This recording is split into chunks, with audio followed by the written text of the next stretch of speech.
Ek is vanjaar weer betrokke by 'n liriek skryfskool. So 'n slypskool wat ek saam met Anton Goosen aanbied. Ek het so 'n paar jaar terug ook ene gedoen saam met Andries Besuidenhout en Lise Beekman. Nogal lekker is dit as aspirant liedjieskrywers, liriekskrywers wat kom met hulle goed en ons help hulle om deur dit te werk, om te kyk hoe jy dit in 'n liedjie kan omskep, iets wat sal werk. En baie van die ouens wil raad hê, 'n bietjie advies oor hoe om in die game te kom van liedjies skryf. En dit is nogal moeilik, dit is nogal 'n geslote tipe wêreld op 'n manier.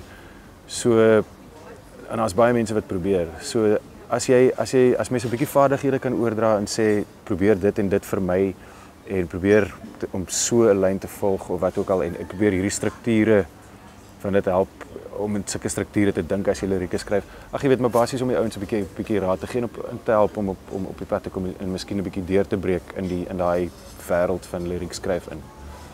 'n ander ding waarby ek betrokke is 3 reisigers en Valiant Swart. Dit is saam met Johan Badenhorst, Johan Bakkes, Dana Snyman. Hulle vertel reisverhale uit hulle boeke of sommer nou net goed wat in elk geval met hulle gebeur het. En ek sing 'n bietjie musiek, ek sing so 'n bietjie liedjies tussendeur wat aansluit by die stories wat hulle vertel.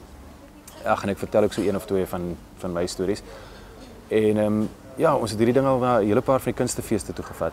En dit was elke keer baie suksesvol. Dit is altyd fantasties om daar te sit op die verhoog en te luister hoe hierdie 3 meester reisigers en storievertellers hulle dinge vertel. Ek bedoel ek vergeet baie keer dat ek self ook in die show is. Jy weet, ek voel soos 'n lid van die gehoor.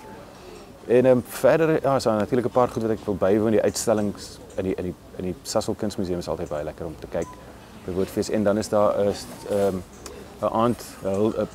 aand ter ere van PG Du Plessis op Beyerskloof wat ek definitief nie gaan mis nie.